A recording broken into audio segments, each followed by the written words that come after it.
Welcome, gentlemen and thieves. I'm Ricky Santiago coming to you with another Thik as Thieves product tutorial.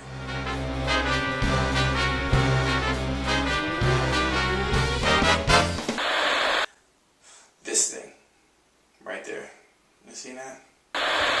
In this tutorial, we're going to be talking about Thik as Thieves shampoo and body wash. Cucumber minted. Great scent. Now this body wash slash shampoo, because it can be used as both, is a very simple thing to use. Now you just take a little bit, put it in your hands here. Put a little in your hands. And you just start working it into your hair. Now if you don't want to use it as a shampoo, you can also use it as a body wash. Warning, this might be loud. Oh, that's mad cool. Oh, and you rub it on you. And then you're good. And when you feel like your body is clean and you're all good to go, you rinse off. I will spare you that. But I hope this was helpful to you.